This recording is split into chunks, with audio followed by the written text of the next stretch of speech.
তুমি যখন একজন মেয়ে হও তোমার সার্ভাইভালটা তখন থেকেই শুরু হয়, কারণ the way a boy is raised and the way a woman is raised are both in a different way. Hello man, welcome. আমার সঙ্গে আছে মিমি চক্রবর্তী। সবচেয়ে আগে যে প্রশ্নটা করতে ইচ্ছে করছে সেটা হলো একটা মানে সার্ভাইভাল ড্রামা, এটার মধ্যে একটা ডিফিকাল্টি আছে, সেখানে তুমি কি আলাদা করে কিছু মানে তুমি এই রোলটার জন্য বলছো? এই রোলটার জন্য সেটা কি করেছো? ছোটবেলা থেকে না, I have seen a lot of films যেগুলো এরকম। আর তুমি যখন একজন মহিলা হও না, একজন মেয়ে হও, তোমার সার্ভাইভালটা তখন থেকেই শুরু হয়, কারণ the way a boy is raised and the way a woman is raised are both in a different way.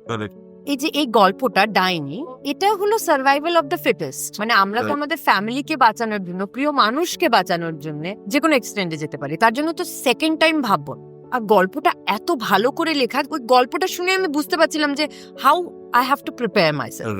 এই ডাইনি ব্যাপারটা এখন আজকের দিনে তোমার কি বিশ্বাস করতে কোথাও অসুবিধা হলো যে এই কাজটা করবো? এক্স্যাক্টলি, এটাই হলো প্রথম জিনিস যেটা আমি নির্ঝরকে বলেছিলাম যে তোর মনে হয় যে আজকালকার দিনে মানুষ এই কনসেপ্টটা বিশ্বাস করবে?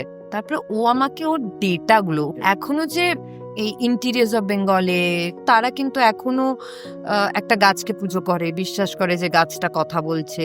এগুলো তো দেখো চলছে, আমরা হয়তো জানতে পারছি না। আমরা এমন একটা জায়গায় থাকি with technology, with so much of people, আর আমাদের হয় না যে আমরা বলি না আমরা এগুলো বিশ্বাস করি না। কিন্তু আরেকটা কথা, বিশ্বাসের মিলাই বস্তু তর্কে বহু। একদমই। উত্তরবঙ্গের খুনিয়াবাড়ির মতো এরকম হতো না, ধামাচাপা পড়ে যায় অনেক।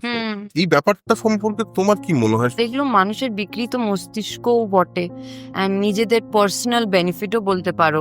লতা আর পাতা, দুই বোনের সার্ভাইভালের গল্প।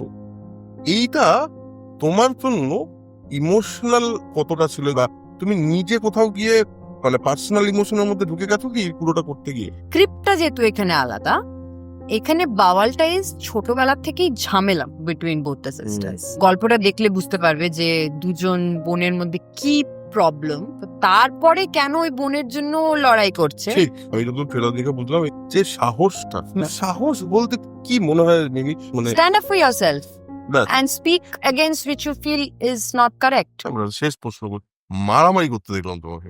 Oh yes, I love it. It's my adrenaline rush, like I love it. আর ওই তোমার এটা আছে এরকম করে হাতটা ব্যথা হয়ে যাচ্ছে, তাও মেরে যাচ্ছে। আমি রিয়েল লাইফে মেরেছি না, so I know what happens.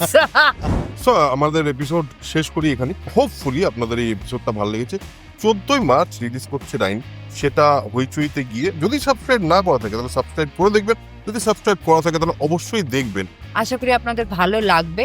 Do watch ডাইনি, 14 মার্চ।